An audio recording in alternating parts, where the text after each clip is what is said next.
A whole lot can happen in 4 months, so let's pick up where we left off.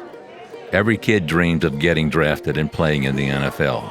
Chasing that dream is why we picked up a football for the very first time. And one day, if you're lucky, you get a phone call and all those dreams become a reality.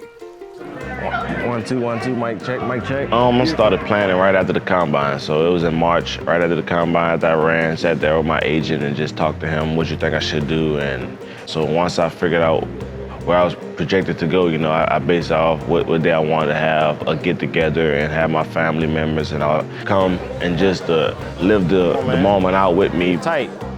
Hey man, chill out, man. What you talking about, man? I met Tajay when we first played them my last year at Hornville. We had a 7-on-7 at Southeastern, and we were just in a bracket of finally playing them in the semifinals, and they beat us to win the 7-on-7. But then we got to Tulane in 2019, and just being together with him and just learning who he was and where he came from and how he grew up and the love he had for football was just amazing. And we had the same mindset that the first day I met him. I was supposed to pick him up before I went to the draft party, and he said his flight got delayed, and then I'm like, dang, he's not gonna make it, dog, because I went to his. So it's kind of nerve-wracking just making sure that he's making, I kept texting, I said, where you at, where you at, where you at?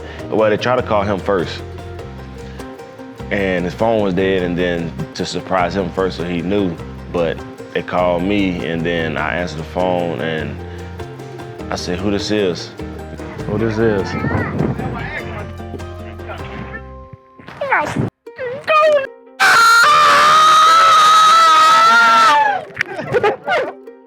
And once I got that call, no matter who to call me, but just something about the Tennessee Titans just being back on my dog, I was just real excited. Stood right there, talking about two more picks. Then we got to the last pick. Tennessee Titans put my name up, I grabbed the hat and I put it on. Tajay rushed down, my pop rushed down, my mama rushed down. Tajay knocked all the hats. I'm like, man, it's just exciting, I didn't think he was gonna knock the hats down. What are we talking about?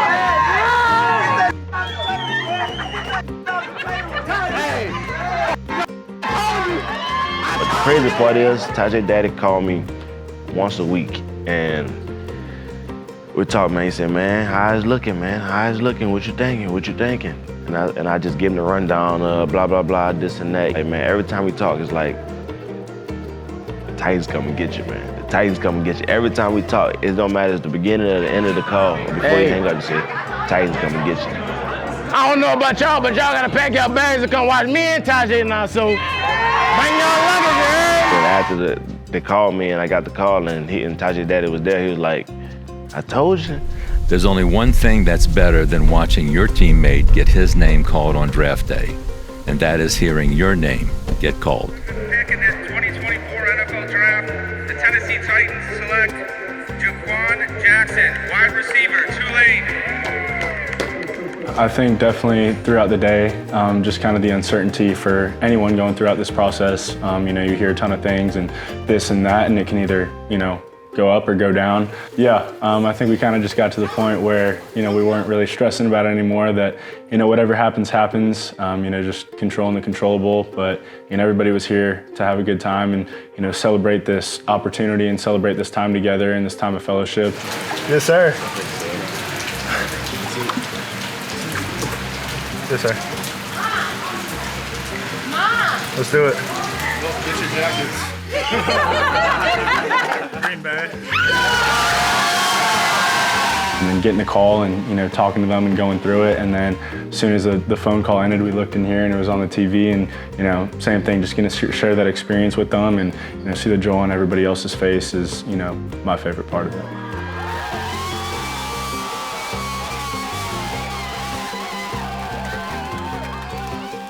The call can come in many different forms, but one thing is true no matter what.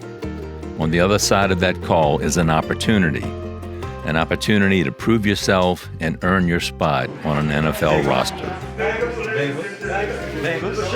Bengals. To me, it just means that everything I worked for finally came true.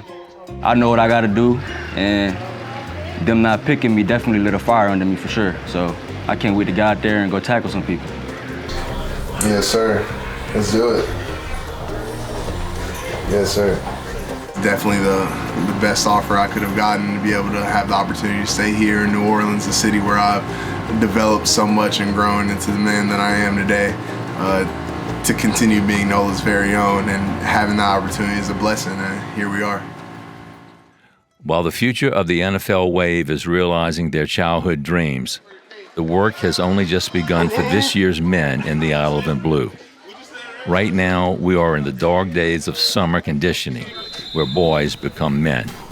Really, this day and age, your team's not complete until June, right around Memorial Day. You've got the second transfer portal window and the importance of adding pieces to bolster your roster, guys that fit positional needs, but also fit the core values of our team and fit the culture of the locker room as a whole. You want guys that fit in and are good teammates and are gonna do a good job of meshing with the guys that are already here. So we had over 40 players show up in late May for our summer conditioning. So the main goal is to build a college football team. The modern era is you have to get new guys to all buy in and believe and work together and strain together and build respect quickly. We had a lot of really key players show up. You know, Jonathan Edwards, we weren't sure who he was and what his backstory was. And these guys showed up with urgency and kicked in the door and made their presence known. And we really didn't have any true build-in process anymore. It's, you know, the guys who showed up, who transferred in, had to be ready to go right now. I think we brought in guys that already fit in to our culture and our standards. And people like Mario, Sam Howard have definitely stepped up and became leaders in the room and helped us just grow as a group. And Sam's helped his group grow and just became that vocal leader that we need. Well, Sam Howard's very vocal, and he's a very good speaker. He speaks with great confidence in front of a team.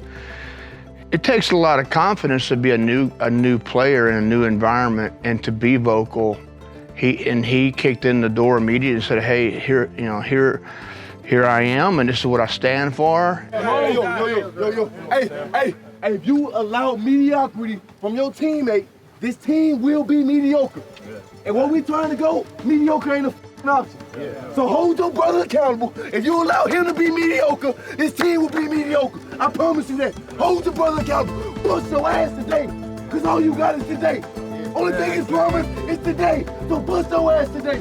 I can name several guys that joined us June that have had significant impact on the field side, but also on the locker room. I think of Sam Howard as one of the first ones that comes to mind. And I think adversity truly brings a team together, because someone has to step up as a leader to be vocal and bring the guys together. And I think certain guys stepped up throughout the summer and everyone bought into that. So I think throughout the course of the summer, I think guys just bought in. I mean, it was nothing else to it, to be honest.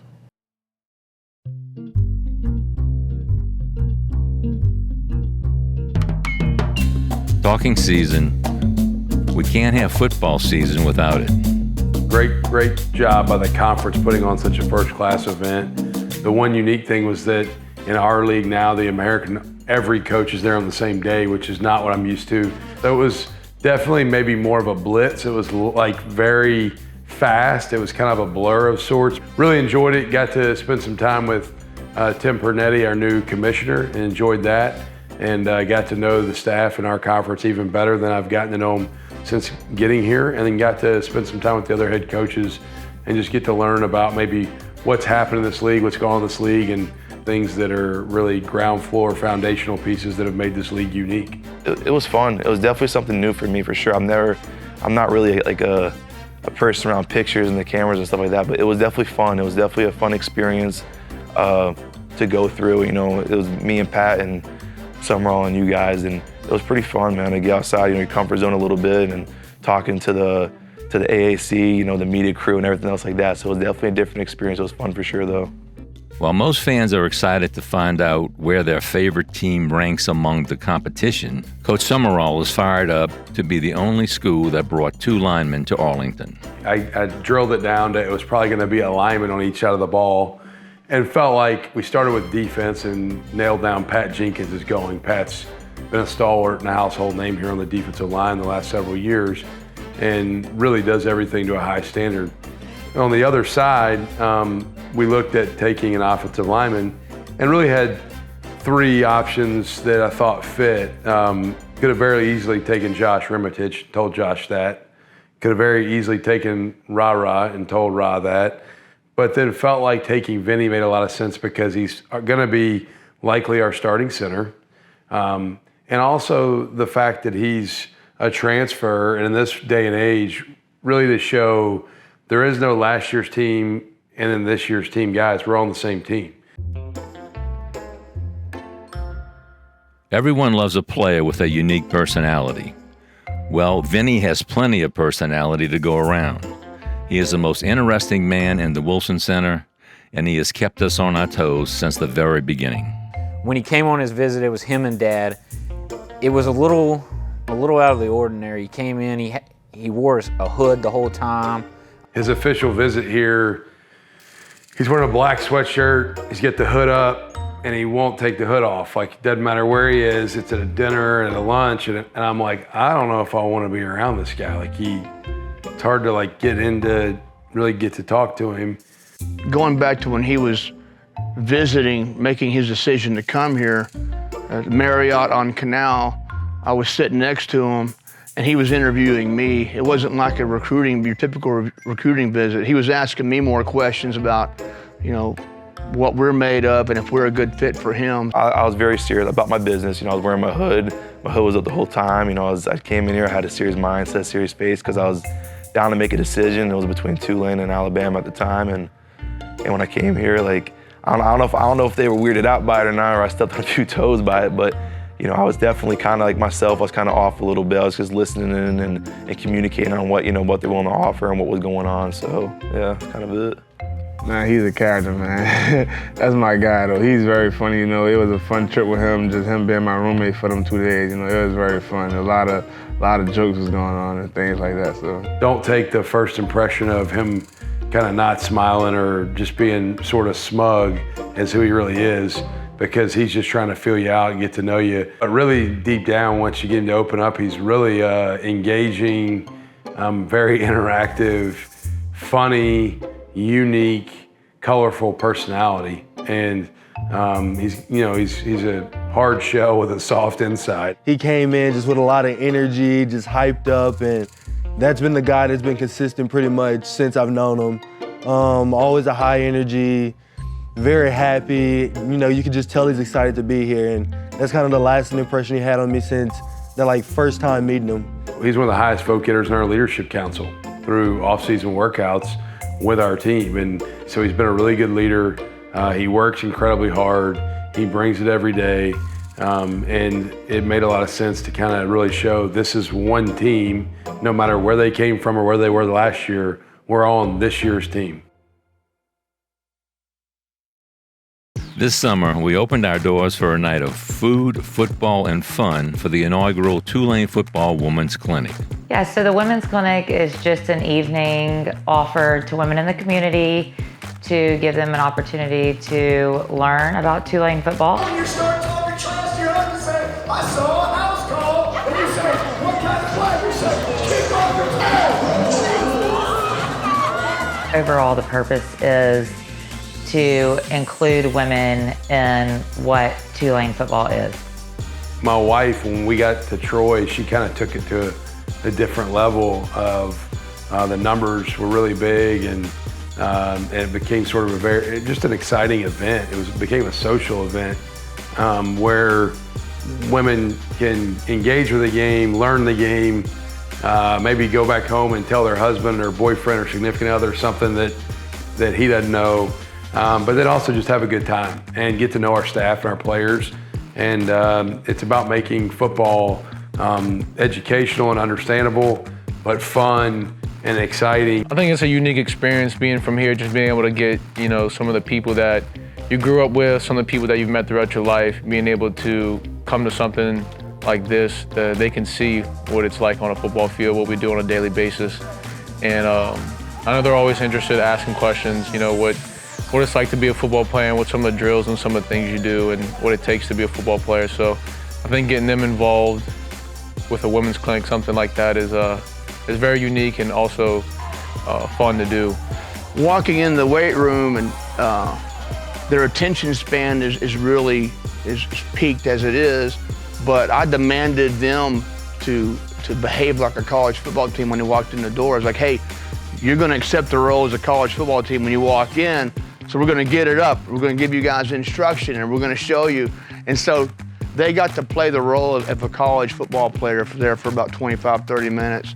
And they really locked in and kind of role-played with us. An opportunity to learn a little more about what it is like to be a college football player quickly turned into the Women of Tulane football putting on a tackling clinic.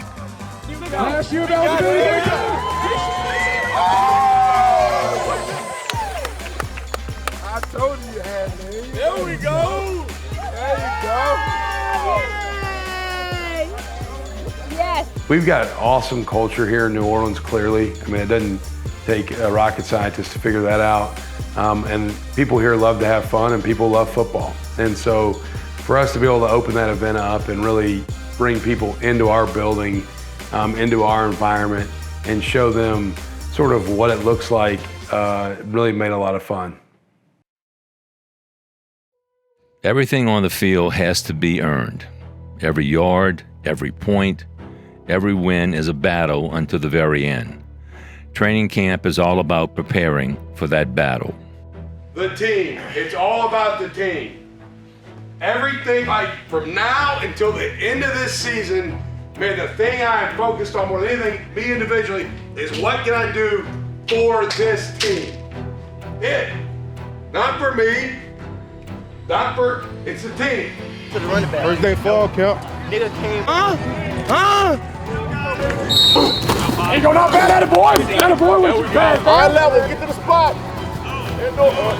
Hey, man, let me say something to you guys. Hey, man, we're in camp. Hey, get in here. You need to understand the standard, man. This is going live. Are we good? Yes, sir. Are we good? Yes, sir. Are we good? Yes, sir. Team on one. Training camp's about setting the standard. It's about making the expectations known. It's about elevating your style of play and who you're becoming as a team and as an individual player. Yes, sir. Hey, you get what you earn. Bring that today. Family on two. Yeah. Family on two. 1, 2. We have a lot of talent. We have a very good team. So this camp, we just had to work on just playing hard. Like our defensive coach, Coach Guys, he just put an emphasis on playing hard, just getting to the ball every play, just playing hard like it's your last snap every play. So that's all we've been working on. Really wanted to see this team kind of embrace being ready and being tough. First goal line period we had this training camp, I was enthused. I was fired up. It kind of had me excited about this team's going to be able to bring it. This team's going to play with physicality. This team's going to play with toughness and an edge. The standard's high and it was set from the head coach and it just bleeds throughout the team. So a lot of people bought in, a lot of people changed their bodies and got to the point that they needed to be at to be ready for this season. It was all hands on deck and everybody busted their butts to get our guys going, and it was a good, solid camp. I'm just really anxious to watch us play this first game. You know, you can test yourself all you want in practice and in training camp. You never really know exactly what you have until you go play the game against another team. And so that's what's exciting, is you get to turn your attention to an opponent, to a game, and not just against playing the other side of the ball within your own team. And so I think as you move forward, we're really geared up towards measuring ourselves against other people now, and seeing if the processes and the people that we have in place are up for the challenge. This game is special. It takes a special group working together to succeed, and we can't help but get a little fired up when it's time to take the field. It's gonna be nice having that atmosphere, you know, getting that adrenaline rush. Is one of the only places you can get it is, you know, game day. So it's gonna be very exciting. After having all those practices, it can be draining, but once you get to that week, man, you forget about everything, all the pain and everything. You just forget about it. You're just ready to go out there and show what you got. I get excited. I get a little more aggressive. This is what you work for your entire career. You get a guaranteed 12-game schedule, And you work for so many hours and so many weeks, 24 plus weeks for these 12 individual games. So the urgency and the focus is I just feel it. I think it's just like a wholesome feeling, especially because like when you've been playing this game since you were 4 years old, I mean it's just like a breath of fresh air. I mean, I just take it all in. I mean, it's like a blessing, really. I get chills. Like I get on edge. I get ready to go hit somebody myself a little bit. Like I love this game. Our guys put in a tremendous amount of work to go get the opportunities they get. We're guaranteed 12 regular season opportunities. Man, when you get to this week, it does feel a little different, and it should. Tulane, bringing the pain. Tulane, bringing the pain. Tulane, running the game, running the game, running the game. We run the game by all means possible. 2010, this our year, we don't stop. I go by the name of Mr. Big Chris. I'm the main reason why your head coach pissed. Scratching teams off the list each and every week. Green Wave front page, just watch and see. Saturday, Superdome, where you wanna be. All expense paid trip. Tennessee. Holiday season, we're going bowling, baby. TU, just believe we achieve, baby. I know the fans wondering where we been lately, but we hit it.